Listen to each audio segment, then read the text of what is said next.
Welcome.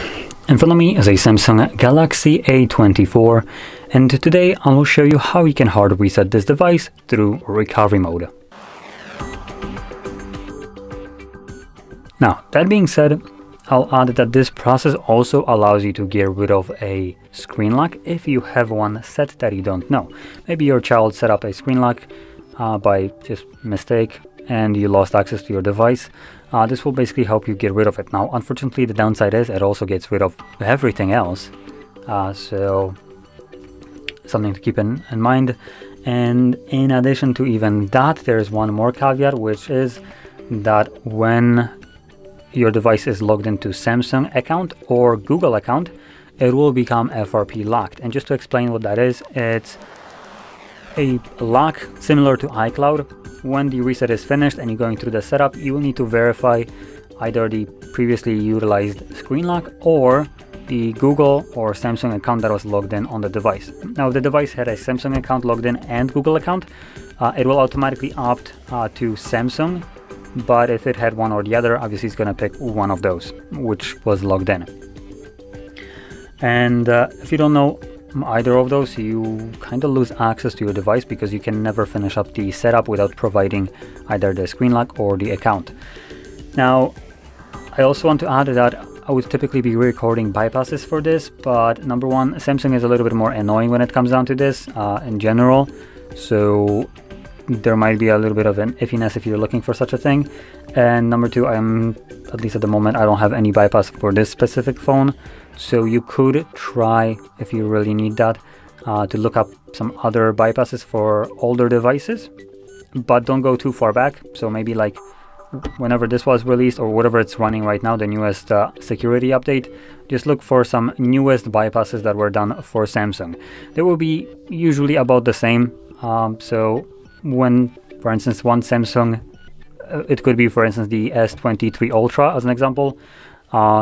Even though this is a cheaper device than the S23 Ultra, if it has the same security patch, which they usually do, they come out for all the Samsung devices, then the bypass should probably work as well on this device as well as on the other one that you might be checking out the video for.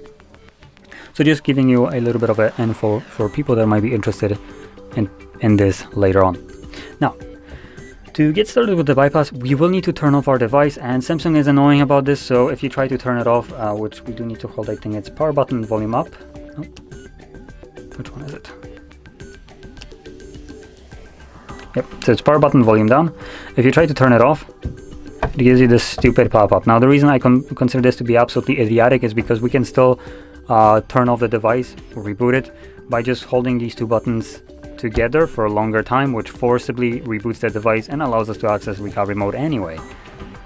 Now, additional thing that we'll need is a cable that is plugged into your computer. This will be needed so we can actually boot the device into recovery mode.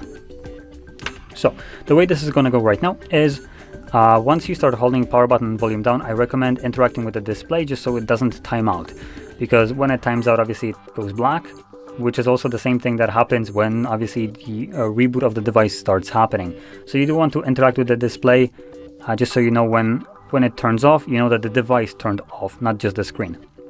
And once that happens, you will then right away plug in the cable and switch from volume down to volume up. So let's do that right now. So holding both of the buttons, should turn off in a second. There we go.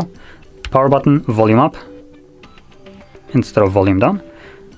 It's plugged in. Shows up with Samsung, then Galaxy. Once you see the Galaxy, you can let go of both of those buttons.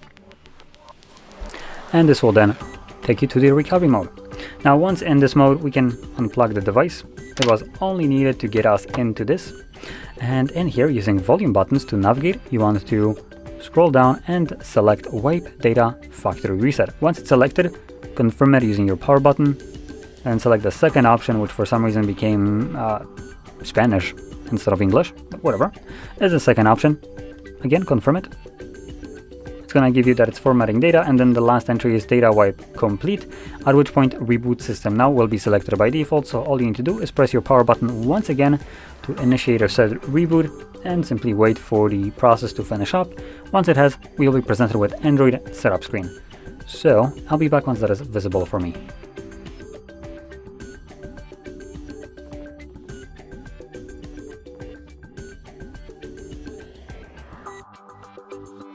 And as you can see, the process is now finished, and you can set up your device however you like. So if you found this video helpful, don't forget to hit like, subscribe, and thanks for watching.